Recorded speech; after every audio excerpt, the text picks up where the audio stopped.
Thank you for Patreon now for donating to the Patreon. Hey guys, it's Vanity Ezel, back in the Card Fight Vanguard Ezel in the Vanity weekly review. So I hope you guys enjoyed. Don't like, comment, subscribe, and let's do one shot, shall we? This time we're covering some more stuff from set 12. I think this is either the final Quintessential Quintuplets line or there's one more after this one. And not to mention the fact too, we have a lot of good cards for Brantgate, one of them being Orfist Masques, so let's get this started, shall we? First up we have Breakthrough Thorn Spark Chamber. Grade 2 and step 5k shield, 10k base. Auto rear guard, when your grade 2 or greater set orders put into your order zone, retire this unit to counter charge 1. All around pretty solid, it's just a simple kill to counter charge. It technically works well with the new Orfist because you can combo this with Novorio and Masques to get counter charges and, you know, just go all in with the CB and then kill and then get tokens, etc. There's a lot of things Spark Chamber does, and honestly, it's a solid grade 2. You don't need it for Orfist Masques, especially the one I've been playing with, but I mean, it's still an option, and even if you don't play it for Orfist Masques, you can at least play it for the other decks that run grade 2 set orders, so I mean, easy 2 of possible tech for any deck. Then we have Plague Battle Idea, grade 1 boost, 5k shield, 8k base, auto rear guard at the end of your turn. If this unit's on a rear guard circle with a Draco tree marker on it, retire this unit, choose a set order from your drop zone and add it to your hand. So all around pretty solid, you know, it's simple, retire to bounce set order back. Very helpful if your deck like kind of sends a bunch of set orders to drop zone, to deck thin, we're looking at you, Orfist, or you know, just in general, if your set orders end up in drop zone, you want to play them next turn, you can just retire to get the bounce back. The best part about this is it doesn't require you to be at grade 3, it just requires you to be on a Draco tree marker, which means the second you get either the grade 1 that creates a marker or the grade 2 that creates a marker and such as the mask, you can immediately use this thing's skill to fetch an order back to hand regardless of what grade your Vanguard's at. All around very solid grade 1, possible 2 over 3 of as long as you're running stuff that can create Joker markers. Then we have Sealed Blaze Dragon Yattalah, grade 2 units at 5k shield, 10k base. I don't know why, looking at this thing and looking at its name just reminds me of Uncharted 2 Among Thieves, the freaking, what's it called? The demons that are eluding my mind right now, the things with the horns that I casually hated and want to like pop a bullet in their skull. I don't remember, they look like goat demons, that's all I can remember about them. Dang it, why am I forgetting this? I used to love those things. Anyways, auto when placed on guard circle, if your Vanguard has 2 or more arms or you have a rear guard with 2 or more original dresses, this unit goes with 10k shield for the total battle. We've been waiting, what has it been now, like 8 sets? Yeah, 8 sets for a card like this that involves both arms and overdress in the same set, in the same skill. This is hinting at something. We're gonna get more cards like this. I feel like this rare is the first of many, but for now, it's a solid maybe 1 of or 2 of tech because it is a 15k interceptor. But in my opinion, neither decks need this. But this is a sign. It's possible. Bushy has listened to us. Just 8 sets a little later than we all expected, but still. Now let's start off with the Keter line of the Quintessential Quintuplets, aka cards I do not care about, and the cards that are just going to consistently repeat the same skills for half of them. After the school festival, Yotsuba Nakano, grade 1 boost, 5k shield, 8k base, auto when placed upon by Quintessential Quintuplets, gain a memories of the Quintuplets crest, search your deck for up to 1 Quintuplets and place into your memory, as per usual, the free crest, and then send something to the thing as a memory, and then change guard circle if you have 3 more different Quintuplets in your memory, guess with 5k shield. Again, I say, as much as I appreciate them giving skills to the ride line to give you at least an idea to run them in the main deck, or at least a reason to run them in the main deck if you really wanted to, I wish they were unique about it. It's fine if they all shared the same first skill, the second skill being the same for all of them, especially when it's for both the grade 1 and the grade 2, it gets a little bit annoying, especially when they all share the exact same grade 1 support card. But I mean, take it as you will. It's a nice like 2 over 3 just because again it's a different name quintuplet and it gets the free order search and it's a 5k extra shield. Then we have Bride's Letter Yotsuba Nakano, grade 2 and 5k shield, 10k base. Auto when this unit is placed upon a grade 1 quintuplets, look at the top 7, to 1 quintuplets from among them, place into your memory and shuffle your deck, and then continues rear guard. If a card is placed into your memory during this turn, gets plus 5k power. Then if you have 5 more different named quintuplets in your memory, gets plus 10k instead of 5k. All around, pretty nice, you know, free top 7 search for quintuplets, and then possible 15 to 20k beat stick on its own. So it's nice to have, you know, 1 of in the ride deck, maybe 2 of in the main deck, just because, again, numbers and different name memories. Then we have Quintessential Quintuplets, Yotsuba Nakano, the most random card I have ever seen in my entire life, and it's specifically because of the last skill. Grade 3, 25% right, 13k base. Auto when placed on Vanguard Circle, you look at the top 7 cards of your deck, which are 2 quintuplets from on them, reveal them to your opponent, add 1 to your hand, place the main to your memory, shuffle your deck. This was the card that made me realize that all of the quintuplet grade 3 so far had that exact same skill. For some arbitrary reason, they have their own subset skills. This one's subset skills, Auto Vanguard, when it attacks, counterblast 1, and for every 2 quintuplets in your memory, or it's counterblast 1 for every 2 quintuplets in your memory. I'm worried about that now, but I think it's just counterblast 1 in general, and then you get the 4 every 2, and then this you get like a power ton of turn, and then if there are 6 or more different named quintuplets in your memory, you draw a card. I miss the other ones that got multi-attack and or criticals out of it. And then Auto Vanguard, when this unit attack hits a Vanguard, choose one of your quintuplets in your drop zone, place it to your memory. Okay, so the fastest one in terms of charging up the memory. And then the final skill, the one that is completely random, to where when I checked it, I literally checked every single Discord to make sure that they all said the same thing, because I refused to believe that this was an actual skill. Auto Vanguard, at the end of your turn, if there are 7 or more different named quintuplets in your memory and 14 or more total cards in your memory, you win this fight. I want to let this be clear.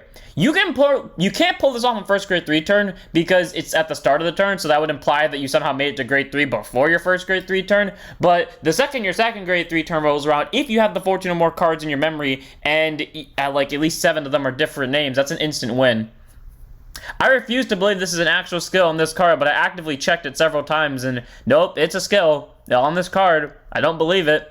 I don't know why they gave this thing an instant win con ability, but they did. There's not much more I can say about it outside of I'm really surprised that they gave such, in my opinion, a random card an instant win con. Like, okay, Griffo Gila makes sense with the Overtrigger BS because it's like anime boss monster. This is crossover kind of stuff. And they gave it an instant win con for some arbitrary reason. Watch this deck be the most competitive because there's going to be some way to like turbo out 7 different named quintuplets. I can think of nothing more than just, sure, why the fuck not? Then we have our Memories of the School Festival, Yotsuba Nakano, grade 3, normal order, quintuplets. Let me play this card if you have a Vanguard Quintessential Quintuplets, Yotsuba Nakano. Choose up to 2 quintuplets from the same name from your drop zone. Place 1 to the bottom, put the other into memory. If you chose one or more cards, perform the following based on how many different named quintuplets are in your memory. 3 or more, choose one of your Vanguards plus 5k till the end of your opponent's next turn. Okay, that's nice. You know, this being an 18k base during your opponent's turn is pretty solid, making them slightly hard to hit you. And then and 5 or more, you countercharge 1. Okay, not that important in this deck. And then 7 or more, choose one of your quintuplet rear guards till end of the turn. It gets auto rear guard when this unit attacks. During that battle, this unit performs draw check. At the end of the battle, put this unit to memory. Oh, great! More speed charging of the memory. This thing's gonna get banned if this deck is remotely consistent. I want to let that be clear. There's no way. I refuse to believe this is an actual skill. I feel like this is a dream, or like this is a mistranslation that happened to go across all Discords. But it's the thing because I checked all of them. They all say the same fucking thing. Sure, 3 of 4. I don't know anymore. My mind's broken just looking at that card. Anyways, the day of the festival, Yotsuba Nakano, grade 1 boost, 5k shield, 8k base, auto when placed on rearguard circle during your main phase if your vanguards are quintuplets. Look at top 3, choose up to 1 quintuplets from among them, put it into your memory, shuffle your deck. Standard ability that all of them have, and then continues rearguard if you have 3 more different named quintuplets, because another 2k, active on both players' turns. Again, the exact same ability, the only thing that changes the name in the clan, but I mean, hey, on the bright side, it's a 10k base, and I guess like this one does the best in terms of all of them, because, you know, its main grade 3 has an instant win con based around this ability for some arbitrary reason. I'm gonna keep saying it until I'm proven wrong. I want to be wrong. I refuse to believe this skill is right. 4 of, I guess. I don't know anymore. Then we have Shining Smile, Yotsuba Nakano, grade 275k shield, 10k base, auto rear guard. When this unit attack hits anything, if your vanguards are quintessential quintuplets, Yotsuba Nakano, Cardinal boss 1, place 1 quintuplets from your drop zone to the bottom, search your deck for 1 quintuplets placed in your memory, shuffle your deck, and then if you have 5 more different named quintuplets in the memory, draw a card. Okay, so never let this thing hit. So we already have on hit pressure from this thing, who can get a free quintuplets to memory, but then we have more on pressure from this thing, because if it hits, that's just a free search. Like, this one's at least limited to the drop zone. This is just a free get whatever the fuck you want. Sure, screw it. I can't think of any reasons not to round this out of 4 of, so 4 of it is, and again I say, something about this is getting errated or banned or something, if this deck is remotely consistent in any way, shape, or form, because I tell you what, I know there are going to be people that try to like turbo this out on second grade 3 turn. That's all I can say. Yeah. Then we move on to our non-quintessential quintuplets reveals that hopefully don't break my mind. Wind Magic Palace, grade 1 boost, 5k shield, 6k base, auto rear guard when your vanguard's attacked, if it's the 5th battle of that turn or later, find this unit, choose one of your units, it cannot be hit on a battle. Cool. So, fuck Flagberg. Granted, Flagberg, I believe, will proc off first, so your opponent will have to kill this, which is a bonus for you. That means you get to keep more of your important units alive. But, you know, if for some reason they don't kill your shit with Flagberg, or they just don't kill this in general, you can just bind it, give the opponent the middle finger. The Vanguard can't hit. Again, I say they're probably going to kill it, but hey, that's a forced kill of a rearguard right there. Also, against any other deck that can't kill rearguards consistently and is going to swing at you for 5 attacks, Palilis is really nice. So, yeah, very solid grade 1. Hit fodder for pretty much any retire ability, and if they don't kill it, you get a free PG. So 3 of tech possibly, or 2 of 3 of tech. Not 4, but that's enough. Then we have Sashi Knight Nehelenia, grade 2 and a set 5k shield, 10k base. Autumn, when she's placed on rearguard circle by soul blasting 1, choose an opponent's rearguard and put it to the bottom of their deck, and then if your opponent gets to draw a card. Okay, cool. You bought a deck an opponent's unit, and they get a free draw. I guess I can see the logic behind this. You get rid of your opponent's most important unit and they get to replace it with a draw. But at the same time, most important units in deck either have resist or they have a way to get themselves off the board before your opponent can touch them. Unless, like, those units are something like Gun and Sola for Magnolia, where they came all the way back out in set 1 before controlled play was a thing. But, yeah, even then, this probably won't do much, but it's still a very solid grade 2 to at least get rid of pesky shit. So, you know, 2 of 3 of. Then we have Yellow Treasure Beast Tallpers, grade 1 boost, 5k shield, 8k base. Okay, this thing is just so cute, though. Auto and placed on rearguard or guard circle. Put a total of 2 cards from your solar drops number in the right deck originally back into the right deck face up. Perform either the following, according to the circles units on. Standard guard circle ability gets the plus 15k shield. But then the rearguard ability, which in my opinion, both biased and not, is probably the best. Look at the top 5 cards of your deck. Choose 1 unit card from among them with the grade less than or equal to your Vanguard. Call it to rearguard and shuffle your deck. And if it's not the main phase, rest the called unit. Okay. Granted, it prevents multi-attack. Fair enough. But, well, unless that card is Assaulta, then in that case it doesn't do jack shit or have something that has an on-place ability. But, here's the important part about this. A, regardless of whose turn this is, this can proc off a rearguard call if you manage to call it to rearguard during your opponent's turn.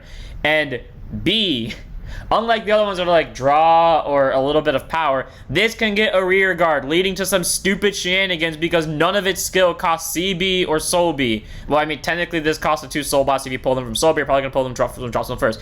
Just imagine this. Call this while you're on, I don't know, Bastion, because this is the only deck I can think of that still runs this card. Bastion, you're on Bastion. You call this, you get your top 5 search, whatever. You call Alden from the top 5. You use Alden's skill, because Alden's skill procs off from Fort, meaning it can proc off from this. You call Alden, you use Alden's skill, Soul Blast 1, Counter Blast 2, draw a card, etc. Call grade 3, probably another Alden, get your 2 draws. And then that Alden goes off, Counter Blast 2 again, Soul Blast 1. Granted, you just dropped about 2 Soul possibly, and or 4 CB, but it was fucking worth it, because you got another rear guard, and you got about 4 draws off of nothing. Tallpers, very solid grade 1, gets rear guards out the wazoo, can lead to combos, and literally does it all for free. My favorite so far, both in terms of look and skill. Easy, 3 of in my book. Then we have Blooming in Romance Pentelance. Pentelance. Grade 1 boost 5k shield, 8k base auto. When she's placed on rear guard from your drop zone, soul charge 1, and this unit gets 5k for the turn. All around, pretty solid. Granted, it has to be placed from the drop zone, and it's a mandatory soul charge, so there's no getting out of it, so this thing can deck you out. But on the bright side, it's at least a free soul charge, and it's a 13k base for that turn. So, it's not a hard one either, meaning you can just kill it, call it back to board with skills, and then do the skill, and then kill it, and then just keep doing the process until you're satisfied. So, all around Pentelance, very solid grade 1. Nice 2 of if you're actually having soul problems with your deck. I wouldn't recommend more, though, because, again, it does risk the deck out factor. Then we have Water Brave Shooter. Grade 2 and 5k shield, 10k base. So close to being good, and yet too far. Continuous rear guard. If you played normal order during this turn, gets a 5k power, and then continuous rear guard if your unit has been stand by your card's ability this turn, this unit gets 5k power. You know, could be good. Could have been good, because, I mean, granted, Zorka can't do any, well, I mean, Zorka can do multi-attack, but they can't stand stuff yet. At least I don't think they can. But, you know, could have done real good for Flagberg, because, you know, playing a normal order, there's that one order that just gives something the ability gives plus 5k every time your other unit attacks. So that'd be a nice plus. And then, you know, you play it when your stuff stands, it's literally Flagberg, it's going to stand pretty much everything. Would have been a nice, if it was an actual 10k base, 20k base. No, they made it an 18 at most. It's not bad. Could have been better. It's not bad, though. It could have been better. You know, 2 of, I guess, if you choose to run it. Then we have Cardinal, Orfist Masques. I know it's pronounced mask. I don't care. I'm gonna call it what I want. I know I'm calling it wrong. I don't care. Grade 3, 200% right, 13k base. Continuous, this card can only be written from a grade 3 with Orfist and its card name. I've heard people call this a finisher. I disagree with you heavily on that all sense of the words. I've played the deck enough, and I've played against the deck enough to know that it's not necessarily a finisher. It can be a finisher, but it doesn't need to be one. You can sit on it most of the game, and you'll still be pretty much fine. Act Vanguard, once per turn, move a card with Orfist and a different card in from this unit from your hand, soul, or drop zone. Choose a world from your drop, put it to order zone. Cool, it's literally just Regist, but requires a cost to it, which isn't bad though. Like, you can play any of the 4 orders that exist so far to get a free, free benefit out of it. So, like Eroding Moonlight, you still get the token. Howling Moonlight, you still get the draw. Beyond the Overcoming Eternity, you get the thing. And In the World, the Darkness Seeks. I don't remember its name, but the original grade 3 order that no one runs anymore, but basically gets the free retire. Pretty nice. Anyways, this other skill, which is what people call it a finisher, and again, in my opinion, it's not. Auto Vanguard, when this unit attacks by anything, by counterblasting one and putting any number of worlds from your order zone to drop zone, cost your enemy tokens up to the same number of cards put into the drop zone for this cost to rearguard circles with units on them. If you call 2 more, if it gets +1 drive for the battle. All around, pretty solid, because it's a triple drive, which is why people call it a finisher. And you also have to sack world, which means you can like yeet yourself out of Abyssal Dark Knight. So that's kind of why people call it a finisher, because you could screw yourself over. But I tell you, the Orfist deck I built, which I know, especially because at the time of recording this and at the time of playing that deck, we still have yet to get that grade 1 that we saw Zasku use, the one that has a similar skill to Novorio. So I want to be clear now, that Orfist deck doesn't use this as a finisher, uses it like the second you can get to it, you get to it, and is able to consistently get worlds back into the order zone without running into a CB problem, unless you gunned it at the very start of the game and just went all in. But otherwise, does it without a CB problem, consistently can get more than 2 orders in the order zone each turn, more or less. It's fine. This thing doesn't need to be a finisher, especially because it can still spawn a board down very consistently while you're on Masques. Now, can it be used as a finisher because it has triple drive and because it can get multi-attack out the wazoo? Yes. But does it need to be a finisher? No. Works perfectly fine going into it the second you get the chance. Just don't spend all your CB in one go, please. That's the only reason that's going to screw you over if you just go all in. And when I mean all in, I mean every single card you have with CB, you play it the second you get that chance. So, anyway, the Moore's very solid grade 3, gets the pressure, still has world consistency, wasn't a lot to like about it, nice 4 of. Next up on the list, we have Count Palilis, grade 2 and 5k shield, 10k base. Continues to rearguard when your opponent's normally is put from the rearguard circle into their soul by the ability of your Vanguard Barrow Magnusson's card name. Put that unit onto the bottom of the deck instead of the soul. All around pretty solid, because while it does technically prevent your opponent from decking out, it does make it a lot better because a lot of decks benefited from Barrow Magnus sending stuff to soul. So if Barrow, I don't really pay attention to competitive, but I know I heard about it when D first started, Barrow Magnus pretty much benefited any deck that just had any form of quote-unquote soul problems ever, any deck that soul blasted. So being able to put all those norm units to bottom instead is great, because not only is it not recycling triggers, but it still gets rid of pesky units at the same time, and everything still goes to soul anyway. So even if they have a bunch of triggers on board, it's still sending them to soul. So it just gives them less soul to work with, which is nice. And then auto rearguard, when this unit attacks for every 5 cards in your soul, it gets plus 5k power to the battle. All around pretty solid skill. It is fairly generic with that effect, and not to mention the fact that it's for every 5 cards, and Barrow Magnus can more or less easily hit 20, so being able to hit a 30k without any other skills or persona ride is pretty nice. So all around very solid grade 2. I like the skill a lot. I think it's really worth a 3 of in Barrow, if not a 4, just for that skill. And then we have Glacial Gracie. I don't know if your skill is better. I'd love to run you because I love this thing's art. Grade 2 5k shield, 10k base. Auto when it's put on rearguard circle or when placed on rearguard circle. Retire this unit, choose one of your vanguards, and for every 10 cards in your soul, it gets plus 5,000 power for the turn. And if you chose a unit with Barrow Magnuson's card name, it gets plus 10k instead of 5.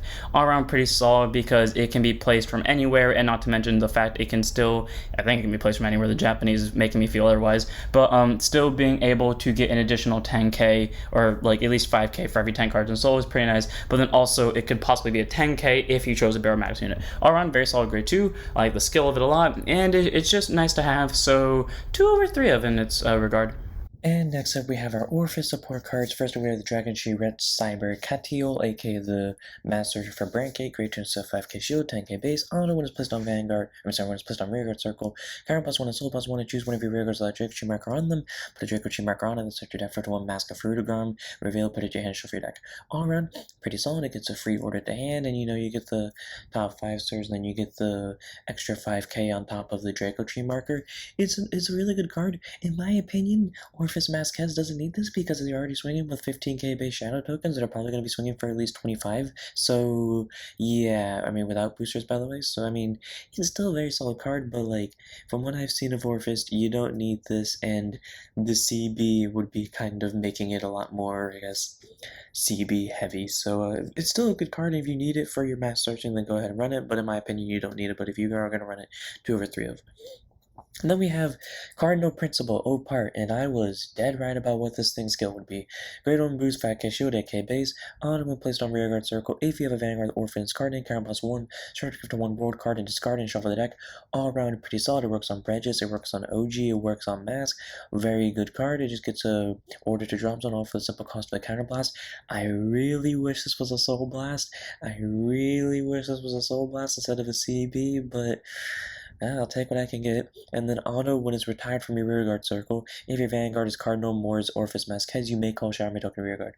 All around pretty solid. I think we all knew it was going to have like this specific ability because it was shown having that ability anime, and then every card that has a Masques tends to have like one double rare that has a skill that is really good but specifically requires that Masques unit, and there we go. All around though, pretty solid. Gets an order search, does deck thinning. Granted, it could have been for a Soul Blast, but it's still nice. And not to mention the fact while you're on Masques, it gets you a free token, so it's basically new Vorio but more consistent while you're on Masques.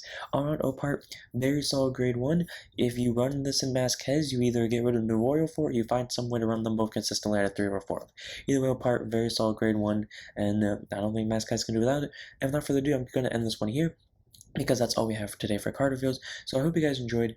Don't forget to like, comment, subscribe, join Discord, follow Twitch, and I'll see you all in the next one. Don't forget to set up your Vanguards.